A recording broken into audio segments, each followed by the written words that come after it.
जय हिंद साथियों, कैसे हो आप सभी। आई होप आप सब ठीक हो। आप सभी वीडियो देख तो रहे हैं लेकिन शेयर नहीं कर रहे हैं, सब्सक्राइब नहीं कर रहे हैं, कमेंट नहीं कर रहे हैं, लाइक नहीं कर रहे हैं। तो आपसे उम्मीद रहेगी कि आपको हमारे वीडियोस पसंद आ रहे होंगे। पसंद आ रहे हैं तो ज़रूर लाइक कीजिए, शेयर कीजिए, सब्सक्राइब कीजिए। और अगर आपको कुछ बुरा लग रहा है कि आप चाहते हो कि सर इसमें कुछ अच्छा और ये और ऐड ऑन किया जाए या फिर हमें इस चीज़ की क्लास दी जाए, तो आप हमें कमेंट के ज़रिए बता सकते हैं। आपके कमेंट भी हमारे लिए उतने ही महत्वपूर्ण हैं जितने कि आपके लाइक, शेयर और सब्सक्राइब है। अब आप क्लास देखिए। जय हिंद प्यारे साथियों, दारू कैरियर इंस्टीट्यूट में आपका फिर से हार्दिक स्वागत है। तो सभी साथी कैसे हैं? सभी स्वस्थ हो रहे, मस्त होंगे। तो चलो आज अपन एक नई सोच के साथ क्या करते हैं, अपनी अगली क्लास स्टार्ट करते हैं। तो आज की सोच क्या है, देखो साथी, जो थक कर भी ना रुके वो बाजीगर होता है। जो थक कर भी ना रुके वो बाजीगर होता है। जो हर मुश्किलों में ना झुके वो सिकंदर होता है। तो देखो मेरे साथी, अगले आज नया सेट स्टार्ट करने जा रहे हैं। तो फर्स्ट क्वेश्चन से स्टार्ट करते हैं। प्रसिद्ध हिल स्टेशन रानीखेत कहाँ स्थित है? प्रसिद्ध हिल स्टेशन रानीखेत कहाँ स्थित है? राजस्थान, उत्तर प्रदेश, हिमाचल प्रदेश और उत्तराखंड। तो रानीखेत कहाँ स्थित है? उत्तराखंड के अल्मोड़ा जिले में।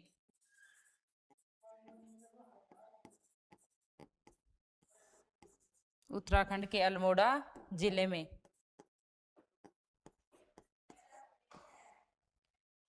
आगे देखो भाई,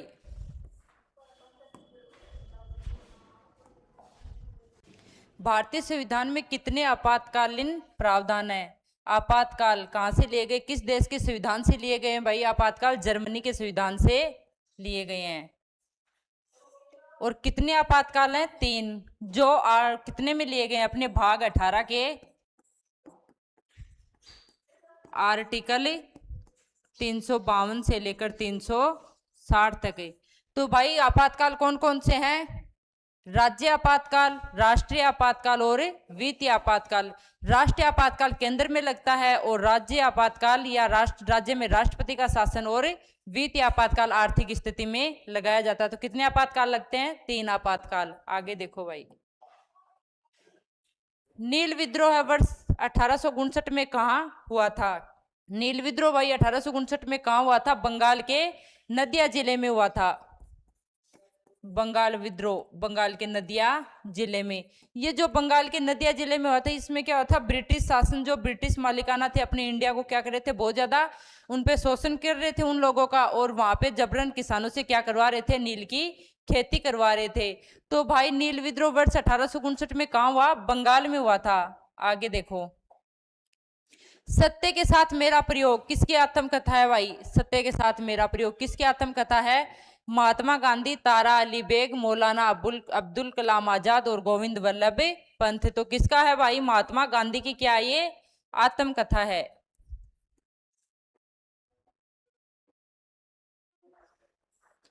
आत्मकथा भाई जो खुद लिखते हैं उसको बोलते हैं आत्मकथा। आगे देखो,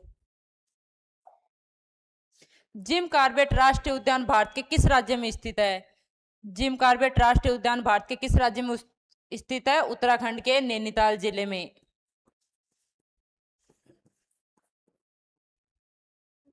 उत्तराखंड के नैनीताल जिले में। ये जो जिम कॉर्बेट राष्ट्रीय उद्यान है, ये बंगाल टाइगर के लिए फेमस है और इसमें भारत का सबसे पुराना राष्ट्रीय उद्यान माना जाता है इसको। आगे देखो, आजाद हिंद फौज की स्थापना कहाँ हुई थी? आजाद हिंद की कहाँ हुई थी भाई? सिंगापुर, थाईलैंड, ब्रिटेन और इटली। तो कहाँ हुई थी भाई? आजाद हिंद फौज की स्थापना हुई थी सिंगापुर में। और कब हुई थी? इसको पहले 1942 में मोहन सिंह ने पहला गठन किया था इसका। मोहन सिंह के द्वारा इसका गठन कब किया गया? 1942 में किया गया। और इसकी स्थापना कब करी गई भाई? आजाद हिंद फौज की स्थापना कब की गई थी? यह की गई थी 1943 में। किसके द्वारा की गई थी? सुभाष चंद्र बोस के द्वारा।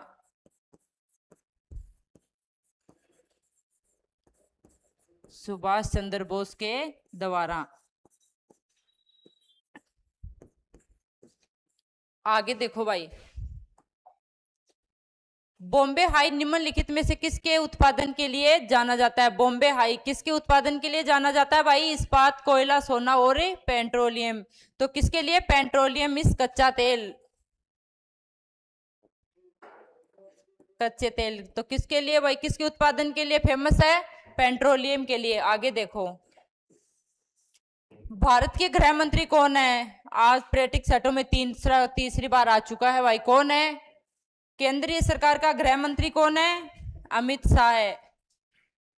आगे देखो, और इसको सहकारिता मंत्री भी बनाया गया है। वर्तमान वायुसेना प्रमुख कौन है? वायुसेना के भाई, एयरफोर्स के कौन है प्रमुख? ये हैं अमरप्रीत सिंह। अमरप्रीत सिंह क्या बन गए? ये वायुसेना के प्रमुख बने। कब बने हैं ये? 30 सितंबर 2024 को।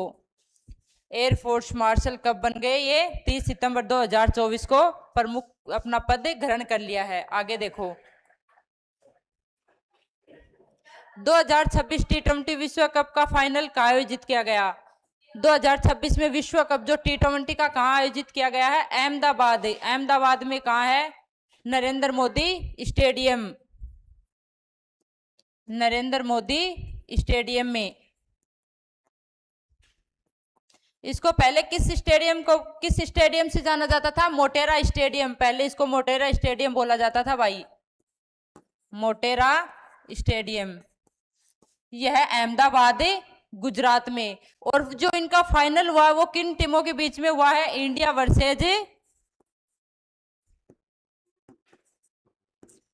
वर्सेज न्यूजीलैंड के बीच में। तो इसमें विजेता टीम कौन रही है? इंडिया। और उप विजेता टीम कौन रही है? न्यूजीलैंड।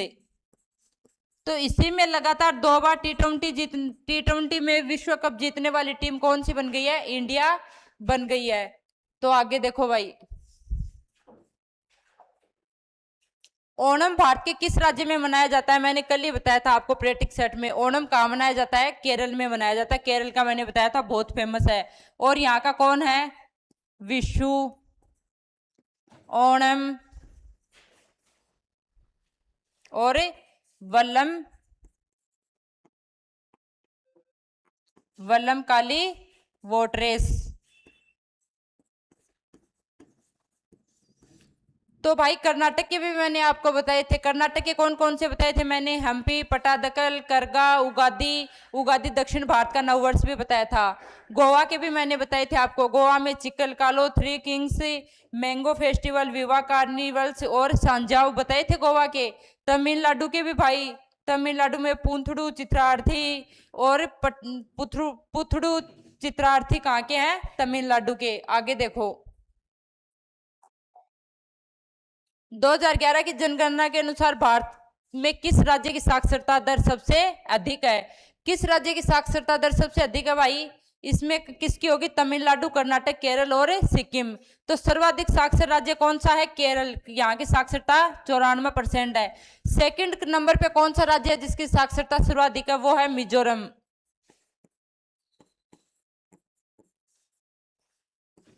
91.33% साक्षर राज्य कौन सा है?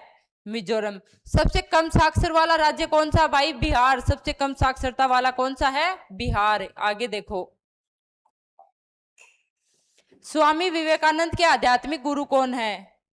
स्वामी विवेकानंद के आध्यात्मिक गुरु कौन है भाई? दयानंद सरस्वती, आदि शंकराचार्य, राजा राम मोहन राय और रामकृष्ण परमहंस। तो कौन है? रामकृष्ण परमहंस। आगे देखो, 2027 में एशिया फुटबॉल कप, एशिया का फुटबॉल कप कहाँ आयोजित किया जाएगा? जो एशिया का 2027 वाला फुटबॉल कहाँ किया जाएगा? सऊदी अरब में। 2023 वाला कहाँ हुआ था भाई? एग्जामिनर ये जरूरी नहीं है 27 का पूछेगा, इससे पहले 2023 का जो एशियाई फुटबॉल कप कहाँ आयोजित किया गया था? वो किया गया था कतर में। आगे देखो, कौन सा अनुच्छेद अस्पृश्यता का उन्मूलन सुनिश्चित करता है? अस्पृश्यता का अंत कौन से आर्टिकल में बताया गया भाई? आर्टिकल 17 में बताया गया अस्पृश्यता। तो इसमें क्या आएगा? अस्पृश्यता का अंत। और इसी के आधार पर क्या लाया गया, अस्पृश्यता निवारण अधिनियम, निवारण अस्पृश्यता निवारण अधिनियम कब लाया गया भाई, 1955 में लाया गया था। और इसी के तहत क्या कर दिया गया, इसमें अस्पृश्यता नाम को हटाकर उसकी जगह क्या लाया गया, नागरिक संरक्षण अधिनियम लाया गया। ये आपसे क्या बोला जाएगा इसको, नागरिक संरक्षण अधिनियम।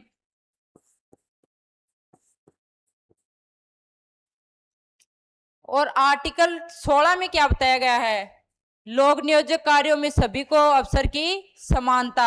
आर्टिकल 18 में क्या भाई, उपाधियों का अंत है। आर्टिकल 19 में क्या है, स्वतंत्रता। तो इसमें भाई आपको अस्पृश्यता पूछ रखा तो किसमें है, आर्टिकल 17 में है। आज के लिए इतना ही प्यारे साथियों, जय हिंद जय भारत। जय हिंद साथियों, कैसे हो आप सभी? आई होप आप सब ठीक हो गए। तो हम शुरू करने जा रहे हैं हमारे साइंस के कुछ आज के सवाल। शुरू करते हैं। जीव कोशिका और पादप कोशिका को कौन सा तत्व अलग करता है? हमने पिछली ही वीडियो में देखा था कि कौन सी चीज दोनों को अलग करती है। सेल वॉल, कोशिका भित्ति करती है बेटा। देखो, जंतु कोशिका के पास में सिर्फ और सिर्फ कोशिका झिल्ली होती है।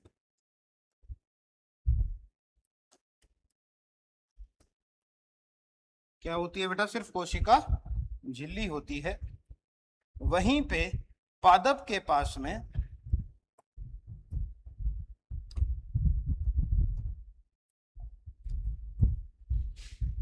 कोशिका झिल्ली,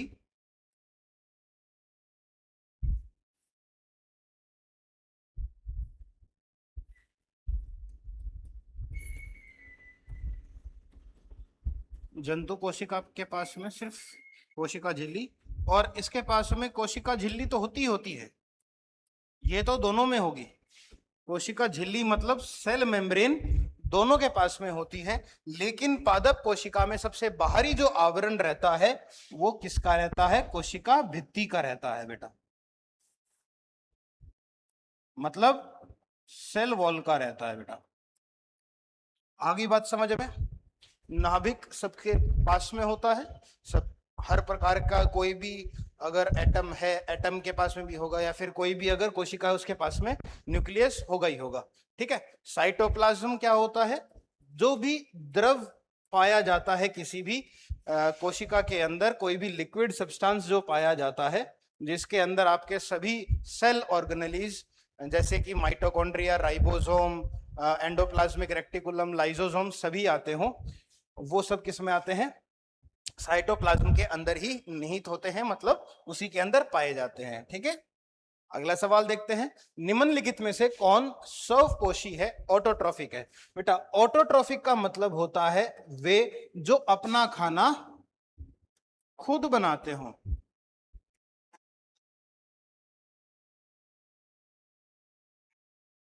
अब इसमें जो शैवाल है बेटा, ये कैसे कलर का होता है? ग्रीन, हरा। अब हरा क्यों होता है? क्योंकि इसके पास में क्लोरोफिल होता है। क्या होता है?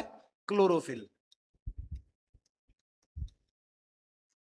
इसी क्लोरोफिल की सहायता से ये अपना खाना खुद बनाते हैं। तो इसका सही उत्तर क्या होगा? शैवाल, एल्गी होगा। आगे बात समझ में? अच्छा, ऑटोट्रॉफिक का उल्टा क्या होता है? हेट्रोट्रॉफिक। ऑटोट्रॉफिक का उल्टा क्या होता है? हेट्रोट्रॉफिक।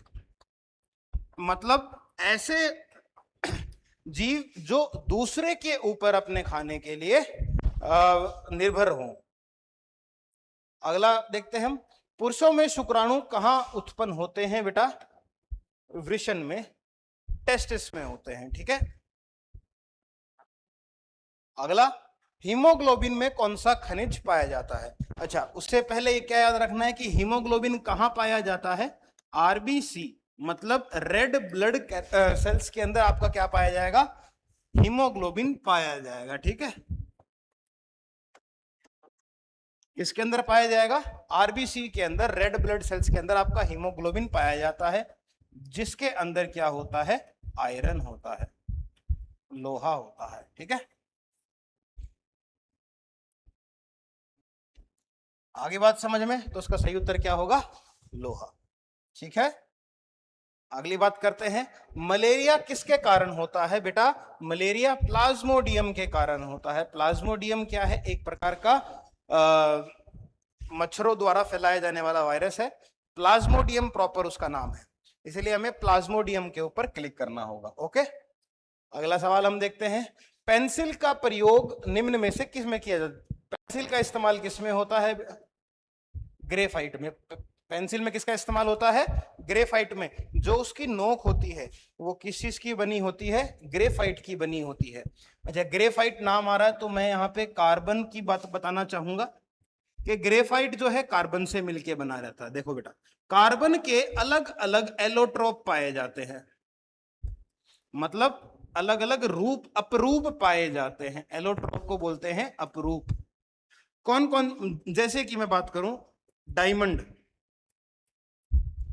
हीरा, किसका अपरूप है? कार्बन से ही मिलके बना है। ग्रेफाइट खुद कार्बन से मिलके बना है। और वुड मतलब लकड़ी, वो भी किससे मिली है? कार्बन से ही मिलके बनी है। ठीक है, लेकिन तीनों का ही क्या है? तीनों के ही जो प्रॉपर्टीज हैं, उसके जो गुण हैं वो अलग अलग है। जैसे कि डायमंड सबसे, पूरे दुनिया में सबसे कठोरतम अगर कोई पदार्थ है तो क्या है? Hardest material on the on the earth is diamond. लेकिन ग्रेफाइट को आप इजीली हाथ से तोड़ सकते हो। वुड को आप कुआड़ी की मदद से, कुल्हाड़ी जो भी आप बोलते हो उसकी मदद से तोड़ सकते हो। ठीक है, बात करें इलेक्ट्रिसिटी की, कि डायमंड इलेक्ट्रिसिटी पास नहीं करता, बेड कंडक्टर है, कुचालक है। लेकिन ग्रेफाइट सुचालक है, वही कार्बन से मिलके बना। तो यही इसकी प्रॉपर्टीज अलग अलग हो जाती हैं, गुण जो है वो अलग अलग हो जाते हैं, लेकिन किससे मिलके बने रहते हैं? कार्बन से मिलके बने रहते हैं। ठीक है, अगले सवाल की बात करते हैं कि जल में किस प्रकार का बंध पाया जाता है। सवाल देखना, जल में पूछा गया है। अगर मैं बात करूं इसके डायग्राम की, तो इसका डायग्राम ये होता है। ठीक है, अब एक पानी का अणु है और यहां पे मान लो दूसरे पानी का अणु है।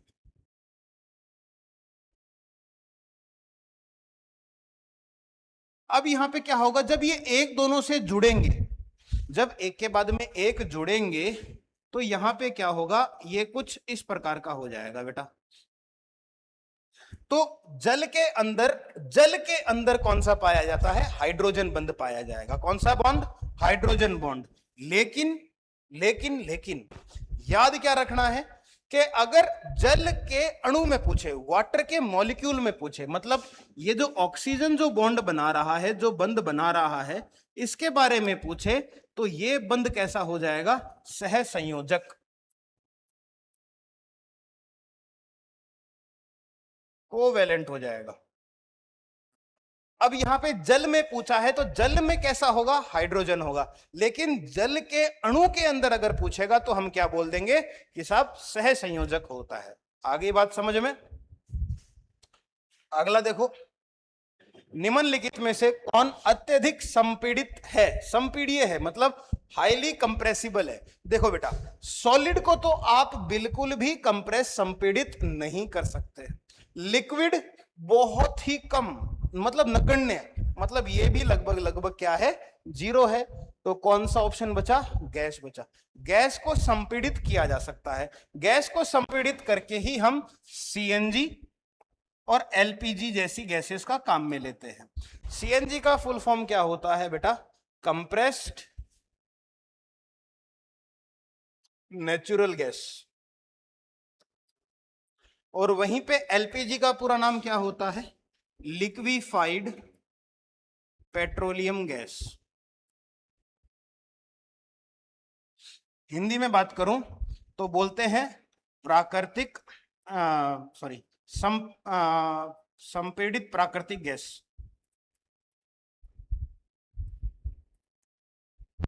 संपीड़ित प्राकृतिक गैस, और इसको बोलते हैं द्रवीकृत पेट्रोलियम गैस।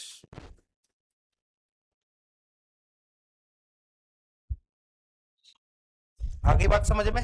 इसी गैस को संपीड़ित करके हम क्या बनाते हैं, सीएनजी और एलपीजी बनाते हैं बेटा, ठीक है। अगला देखेंगे, दूध के पीएच का मान क्या होता है। देखो दूध के पीएच का मान थोड़ा सा, मतलब लगभग तो 7 होता है, लेकिन थोड़ा सा एसिडिक होता है, थोड़ा सा अम्लीय होता है। तो जो 7 के जो सबसे पास में होगा लेकिन अमल की तरफ होगा, वो उत्तर सही होगा। तो यहां पे तो अपने को दिख रहा है 6.6, लेकिन अगर मान लो सवाल ये आ जाए कि 6.6, 6.7, 6.8 और 6.5, तो जो 7 के सबसे नजदीक होगा आप उसको सही करोगे। आ गई बात समझ में, ठीक है। पीएच मैंने पहले ही बता रखा है, पीएच का मतलब क्या होता है, पावर ऑफ हाइड्रोजन। क्या होता है, पावर ऑफ हाइड्रोजन। 7 से कम जितने भी हैं वो सब कैसे होंगे, अम्ल होंगे, मतलब एसिड होंगे। 7 से ऊपर जितने भी होंगे वो कैसे होंगे, बेस होंगे, क्षार होंगे।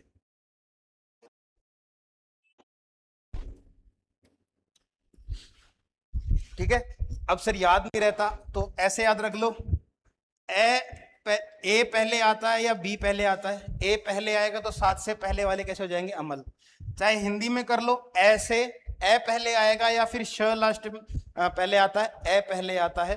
तो 7 से पहले कैसे होंगे, अमल होंगे, 7 के बाद कैसे होंगे, क्षार होंगे। अगला देखो, निम्नलिखित में से कौन सा कार्बन का अपरूप, ये लो सवाल यही आ गया कि निम्न में से कौन सा कार्बन का एक अपरूप नहीं है। तो बेटा ये तीनों तो हैं, मीथेन नहीं है, अपरूप नहीं है, उससे मिलके बना है मीथेन, कार्बन और हाइड्रोजन से मिलके बना है। वहीं ये तीनों के तीनों किससे मिलके बने हैं, कार्बन कार्बन बंध से ही मिलके बने हैं, ठीक है। फुलरीन का फॉर्मूला होता है C60, याद रखना। अगला सवाल, ऊर्जा का एसआई मात्रक, ऊर्जा का एसआई मात्रक।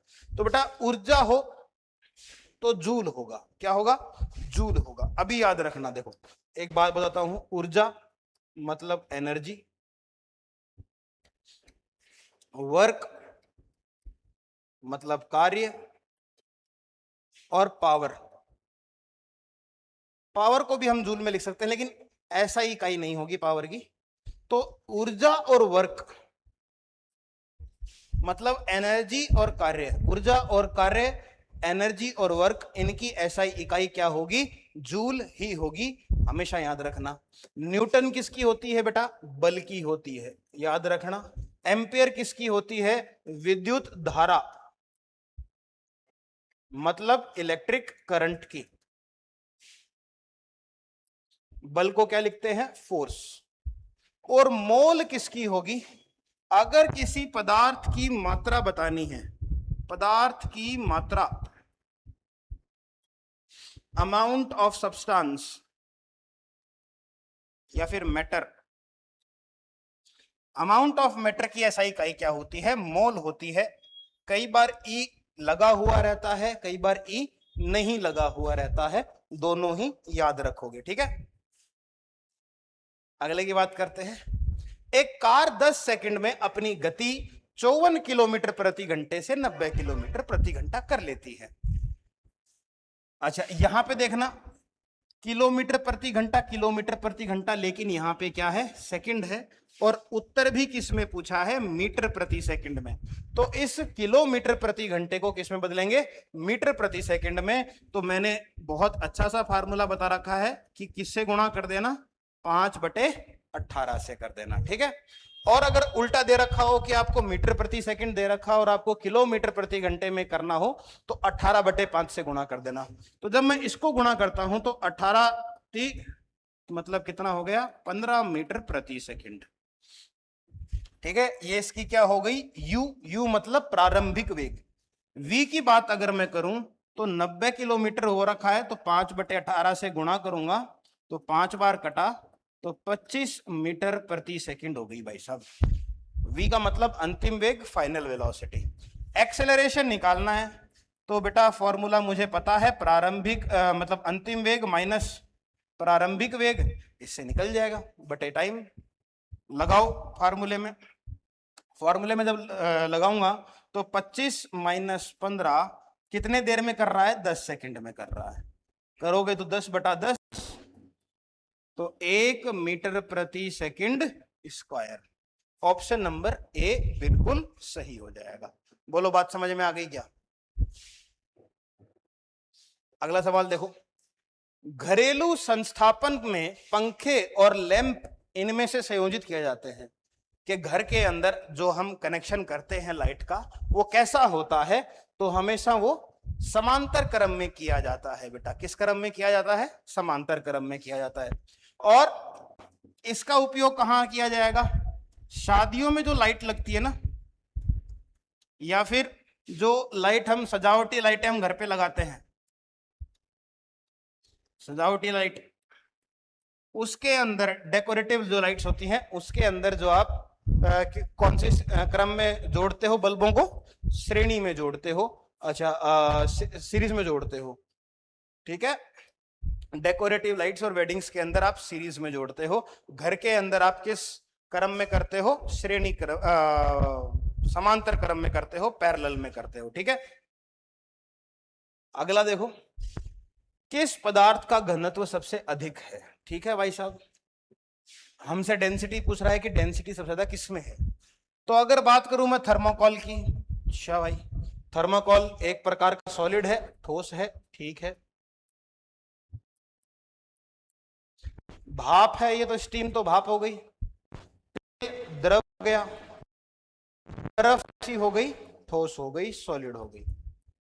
अब मुझे बताओ कि बर्फ ज्यादा भारी होती है या थर्माकोल? ऑब्वियसली बात है, बर्फ ज्यादा भारी होती है, तो सही उत्तर क्या हो जाएगा? बर्फ हो जाएगा। आगे बात समझ में? लास्ट सवाल देखो, विद्युत आवेश की अवधारणा की खोज का श्रेय किसे दिया जाता है? कि किसने भाई इलेक्ट्रिक चार्ज को किसने डिस्कवर किया था? ठीक है, तो इलेक्ट्रिक चार्ज को डिस्कवर करने वाले का नाम था बेंजामिन फ्रैंकलिन। इन्होंने 18वीं शताब्दी में, 18 सेंचुरी में इन्होंने इसकी खोज की थी। ठीक है, बाकी के ऑप्शन भी देखने हैं। माइकल फेराडे, तो फेराडे भाई साहब ने क्या किया था? फेराडे भाई साहब ने इलेक्ट्रोमैग्नेटिक इंडक्शन, मतलब विद्युत चुंबकीय प्रेरण, विद्युत चुंबकीय प्रेरण की खोज किसने की थी? माइकल फेराडे ने की थी। थॉमस एडिसन ने क्या बनाया था बेटा? बल्ब बनाया था। निकोला टेस्ला ने अल्टरनेटिंग करंट की खोज की थी बेटा। अल्टरनेटिंग करंट को बोलते हैं प्रत्यावर्ती धारा।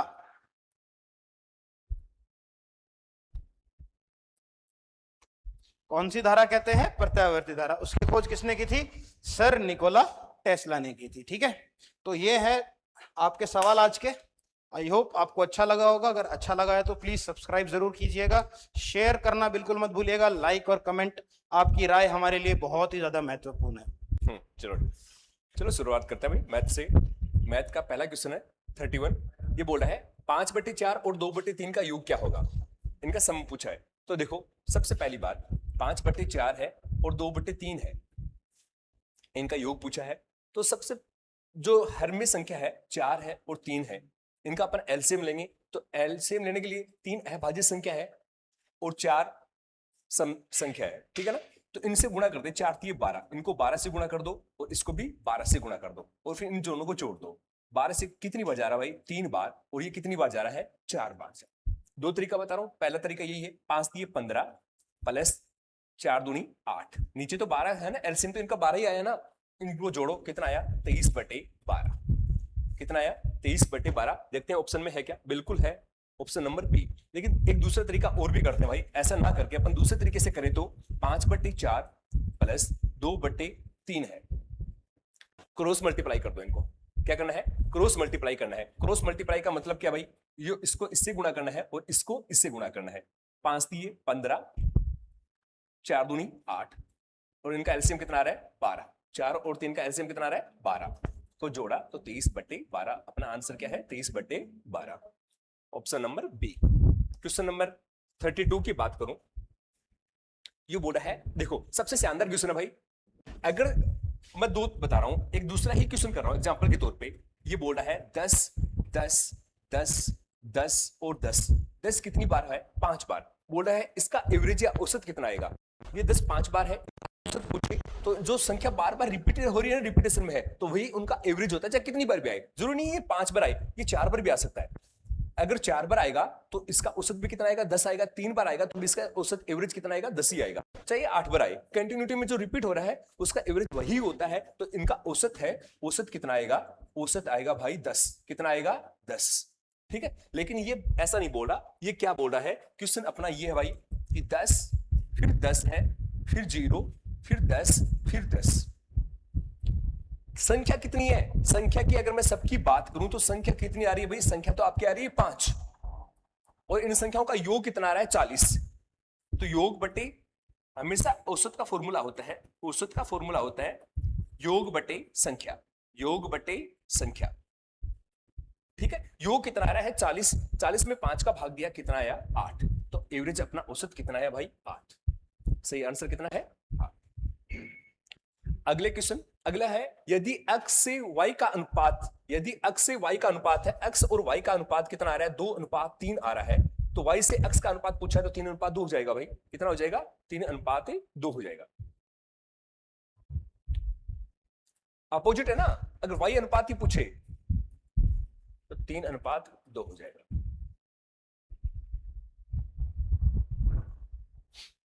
अगले क्वेश्चन की बात करूं, 6 और 4 का एलसीएम। देखो मैं दोनों बता रहा हूं भाई, दो संख्या है 6 और 4 है। पहले मैं बात करूं एलसीएम की, एचसीएफ की बात कर लेता हूं, एचसीएफ। चलो करते हैं। इन दोनों में कॉमन कोई आ रहा है क्या? 6 और 4 में कॉमन कोई आ रहा है? किसका भाग जा रहा है? कॉमन का मतलब भाग जाना। किसका भाग जा रहा है? 2 का भाग जा रहा है। कितनी बार जा रहा है? 3 बार। 2 का भाग जा रहा है 2 बार। ठीक है, ये जो दो बाहर कॉमन आया है वो हमेशा होता है एचसीएफ। ये क्या होता है? एचसीएफ। जो दो कॉमन बाहर आए वो हमेशा एचसीएफ होता है। फिर इन दोनों का, इन सबका गुणनफल ही होता है, वो होता है एलसीएम। इन सबका गुणनफल क्या होता है? एलसीएम होता है। तो एलसीएम कितना है भाई? एलसीएम की अगर मैं बात करूं 12। कितना आ गया? 12। 3 दूनी 6 और 6 दूनी 12। तो एलसीएम कितना आ गया? 12। ठीक है, फिर दूसरा तरीका अगर मैं बताऊं 6 और 4 को, देखो दो तरीका है ये, इसमें तो एचसीएफ और एलसीएम दोनों निकाल सकते हैं। इससे देखो दोनों संख्या है 6 और 4, इसमें सबसे बड़ी संख्या पे जाते हैं 6। 6 में क्या 4 का भाग जा रहा है? सब में भाग जाना होता है, वही एलसीएम होता है। तो 6 में 4 का भाग नहीं जा रहा तो 6 की टेबल बोलते हैं। 6 दूनी 12, 12 में 4 का भाग जा रहा है, तो एलसीएम कितना आएगा इनका? इन दोनों का एलसीएम कितना आएगा? 12। ठीक है, आंसर अपना सही आंसर क्या है? 12। अगला क्वेश्चन 35 क्वेश्चन की बात करूं, 35 नंबर की, तो 45% को भिन्न में बदलो। अगर फ्रैक्शन में बोल रहा है ना 45% को, 45/100 परसेंटेज हटाऊंगा तो बटे 100 आएगा। 45% का मतलब क्या होता है? 45 अगर परसेंटेज हटाऊं तो बटे 100। किससे ज्यादा रह गया? 5 से जा रहा है 9 बार, वो 5 से जा रहा है 20 बार। कितना बार? 20 बार। तो 9/20 सही आंसर इसका 9/20 है। ऑप्शन नंबर बी सही आंसर इसका। ठीक है, अगले क्वेश्चन की बात करें, बोला कि हल करो। करना क्या भाई? सरलीकरण का है अपना।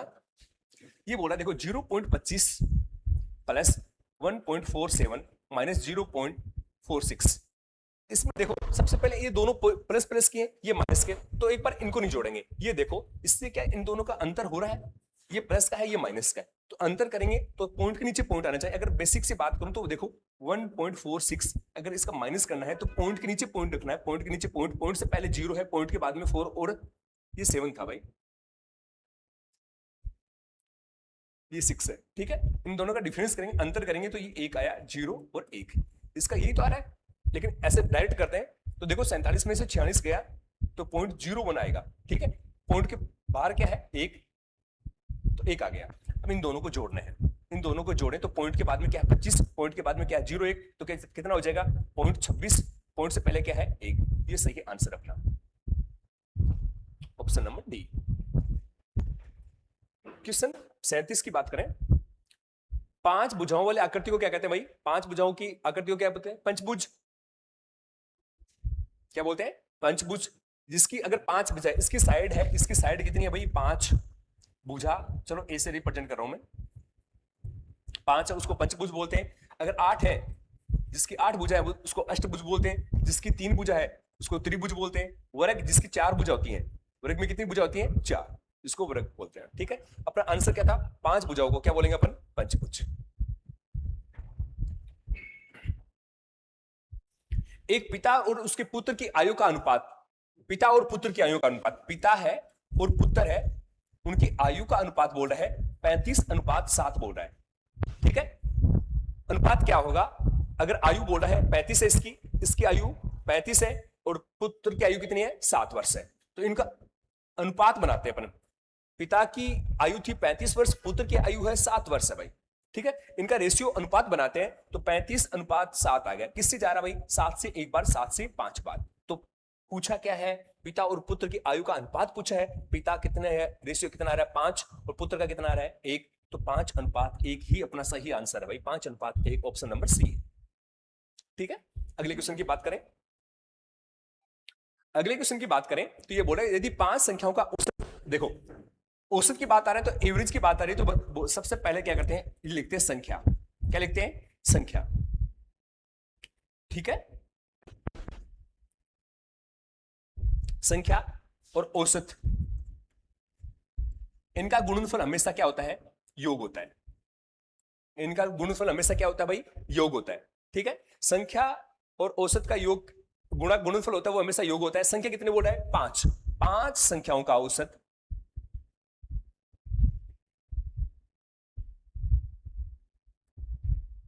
ये बोला 5 संख्या है, औसत बोल रहा है 12, तो योग कितना आएगा भाई इसका? 60। ठीक है, फिर बोल रहा है इन 4 संख्याओं का योग 50 है। 4 संख्या है, 4 संख्या है और योग बोल रहा है 50। 4 संख्या है और योग बोल रहा है 50 है। ठीक है, तो इन दोनों का डिफरेंस करेंगे भाई। इन दोनों का डिफरेंस कितना है? 1। इन दोनों का डिफरेंस कितना है? इसका मतलब डिफरेंस क्यों कर रहा हूं? देखो 5 संख्या है उनका योग आ रहा है 60 आ रहा है, 4 संख्या है उनका योग आ रहा है 50 आ रहा है। इनका अंतर किया तो एक संख्या बची ना। एक संख्या बराबर कितना आ रहा है भाई? एक संख्या बराबर 10। कितना आ रहा है? 10। तो अपना आंसर क्या आ जाएगा? वो 5वीं संख्या क्या है अपनी? 10। ठीक है, कौन सी संख्या 6 से गुणा करने पर 72 बराबर होती है? 6 को 6 अक्स बराबर 72 है, तो अक्स का मान कितना आएगा? 12। तो अक्स का मान कितना आ गया भाई? 12। या फिर ऐसे देख लो, 6 को मैं किससे गुणा करूं कि 72 बन जाए? तो 6 को अपन किससे गुणा करेंगे 72 बन जाए? तो 12 छिकानी 72 होता है, तो 12 से गुणा किया तो 72 बन गया। 2000 देखो साधारण ब्याज के क्वेश्चन है। साधारण ब्याज के क्वेश्चन को अपन कैसे करेंगे भाई? समझना, साधारण ब्याज के क्वेश्चन है तो सबसे पहले अपन मूलधन लिखते हैं, उसके बाद में दर लिखते हैं, फिर अपन लिखते हैं समय, उसके बाद में आएगा ब्याज। क्या आएगा? ब्याज। इन सबका गुणनफल बराबर होता क्या है? ब्याज। इन सबका गुणनफल बराबर क्या होता है? ब्याज होता है। राशि क्या दी है? 2000 रुपए की राशि, मतलब मूलधन कितना है? 2000 रुपए है। दर कितनी है? 10%। 10% लिखना भाई, परसेंट भी। समय पूछा है, समय को अपन टी के टी रखते हैं। 200 रुपए का साधारण ब्याज अर्जित होता है, तो 200 रुपए क्या है इसका? ब्याज। परसेंटेज से ये 2 जीरो जा रहा है, 200 से ये 200 गया एक बार, तो टी बराबर बचा क्या भाई? 1 वर्ष। समय किस में आएगा? वर्ष में आएगा। तो समय तो ही पूछा था कितने वर्ष में अर्जित करेगा। ठीक है, तो कितने वर्ष में? 1 वर्ष में। ऑप्शन नंबर डी सही आंसर अपना। क्वेश्चन नंबर 42 की बात करो। यदि एक व्यक्ति किसी कार्य को 50 दिन में करता है, देखो वही बात है, एक व्यक्ति है, मैन एक है, कितने दिन में? 50 दिन में एक कार्य को कर रहा है। M1, इसका फॉर्मूला अपन करते हैं भाई, M1 D1 W1, M2 D2 W2। बहुत बार बता चुका हूं ये बात। M का मतलब मैन, आदमी, D का मतलब दिन, W का मतलब कार्य।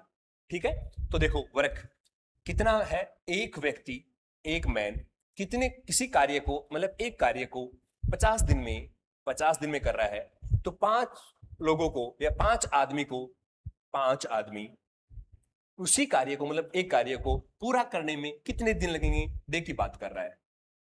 किसकी बात कर रहा है? डे की बात कर रहा है। तो इससे 1 से 1, 50 से कितनी बार? 10। तो डी का मान कितना है भाई? डे का मतलब दिन। कितने दिन में करेंगे? 10 दिन में करेंगे। या अपन इसको डायरेक्ट भी कर सकते हैं। देखो, एक व्यक्ति को 50 दिन लग रहे हैं। अगर एक व्यक्ति को 50 दिन काम करने में लग रहे हैं किसी काम को, मतलब ये खेत है, इस खेत में काम करने के लिए एक व्यक्ति को 50 दिन लग रहे हैं। अगर 5 आदमी एक साथ काम करेंगे तो कितने लगेगा? 5 का भाग लग जाएगा भाई। कितनी बार आएगा? 10 दिन में। कितने दिन में? 10 दिन। तो सही आंसर अपना क्या आएगा? 10 दिन। एक लड़की द्वारा दान की गई राशि कितनी है? दान की गई राशि के बारे में पूछ रहा है। यदि वह 25,000 रुपए को, 25,000 रुपए उसके पास है, ये मूलधन है उसका, आय का 10% दान करता है। दान कितना कर रहा है वो? दान कर रहा है वो 10%। तो बताओ 25,000 का 10% कितना होता है? तो परसेंटेज से ये 2 जीरो गए, कितना बचा भाई? 2500 रुपए। कितना रुपए बचा? 2500 रुपए वो दान कर रहा है। अगर वो बचत पूछता तो अपन 10% दान कर रहा है, तो बचे कितनी? 90%। ये तो वो दान करने की है। दान कितना कर रही है? दान कर रही है 2500 रुपए। अगर वो बचत पूछता दान करने के बाद में कितनी बचत हुई, तो 25,000 का अपन क्या करते? 90% निकाल लेते। 25,000 का 90%, जीरो से ये जीरो जा रहा है, फिर कितना बचा? 2 जीरो 22,500 रुपए। कितना आया? 22,500 रुपए। ठीक है, ये बचत होती, लेकिन उसने दान की राशि पूछी, तो दान की राशि कितनी है? 2,500 रुपए। ठीक है, तो करेक्ट आंसर कितना आएगा? सी। यदि इस संख्या का 5वां भाग, कोई संख्या है, अपने को संख्या के बारे में नहीं पता, किसी संख्या का 5वां भाग, किसी संख्या अक्ष का 5वां भाग होता है बटे 5, 5वां भाग 4 है, तो अक्ष का मान पूछा है, इधर जाएगा तो गुणा होगा। 5 गुणा 4 कितना आता है भाई? 20। तो वह संख्या कितनी है? 20। सही आंसर अपना डी है। ठीक है, अगले क्वेश्चन की मैं बात करूं, मैथ का लास्ट क्वेश्चन है। 50 लीटर दूध और पानी की मात्रा कितनी होगी? दूध में पानी की मात्रा कितनी होगी? क्या बोल रहा है? 50 लीटर दूध में पानी की मात्रा कितनी होगी यदि इसमें 20% पानी है? पानी पूछा है, 50 लीटर है अपने पास टोटल, मतलब ये कोई अपने पास ऐसा कोई बर्तन है जिसमें 50 लीटर मिश्रण आ रहा है या दूध आ रहा है, 50 लीटर दूध आ रहा है, इसमें बोला कि पानी की मात्रा कितनी है। अगर इसमें पानी बोला है 20%, कितना बोला है? पानी की मात्रा दी है 20%, तो एग्जैक्ट पानी लीटर में पूछा कितना आएगा? तो 50 का 20% कितना होता है भाई? 50 का 20% परसेंट ऐसे 2 जीरो 5 दूनी 10, तो 10 लीटर क्या आ गया भाई इसमें? पानी की मात्रा। ऑप्शन नंबर डी सही आंसर अपना। ठीक है।